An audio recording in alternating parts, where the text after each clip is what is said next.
everybody. This morning, well, for me, I'm going to just talk a little bit about this gospel story from Luke. It is one of my favorite Easter stories. I've returned to it again and again. I think it's because of the movement in it. It's not just the walking, of course, I like that, but the movement from cluelessness and grief to awareness. And as I read in it, Easter joy as they run back to Jerusalem. And I used to tend to focus on that moment of insight, the awareness that comes as they're eating together, the breaking of bread, the sacramentality of hospitality.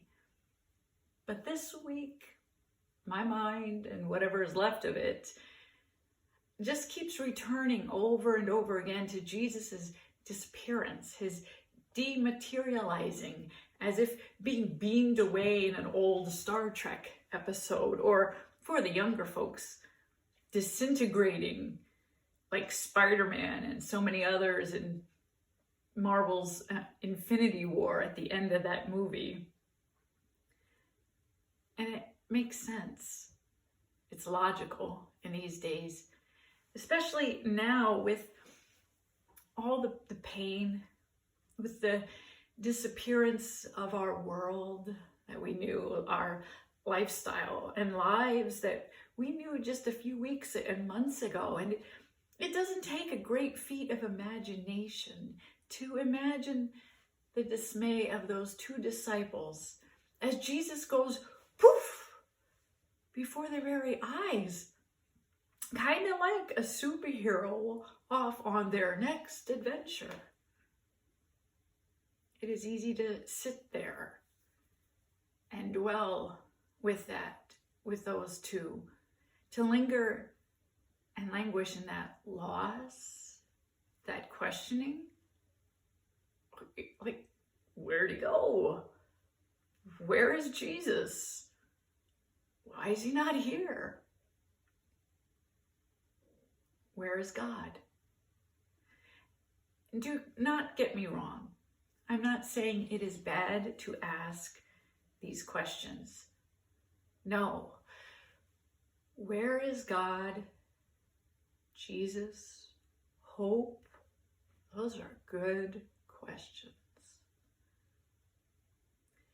But perhaps there's another way to take in this part of the story. Perhaps Jesus left because he could. You see, he had met the two disciples where they were, hurrying back to their old lives.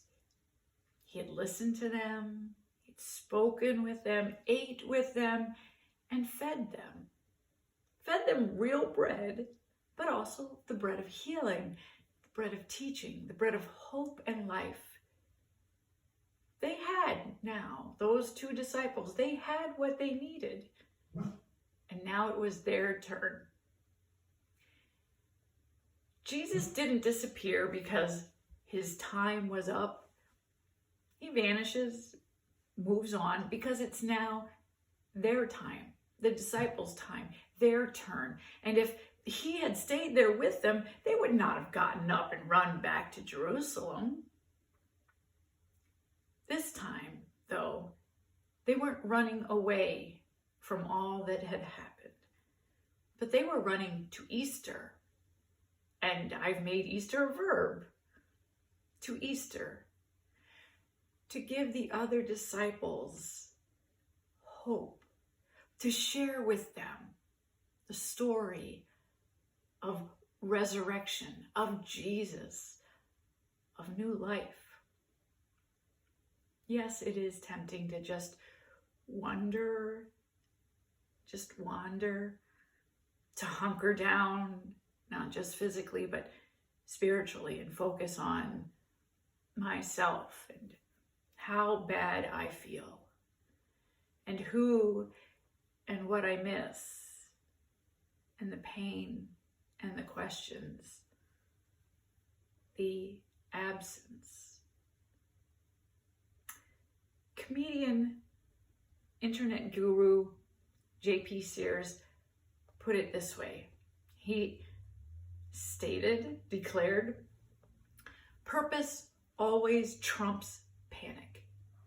If you are not dialed into your purpose, the path of least resistance will be panic. That doesn't help, and it feels like crap. Instead of absence, or maybe because of it, we, like Cleopas and his companion, have purpose, especially in this world. And I know that my days do go better when I'm especially doing for others, doing for you, doing for anybody. In these days, that purpose is to feed one another. Perhaps it is good, solid food that we cook or bake or experiment with or buy or give through the pantry.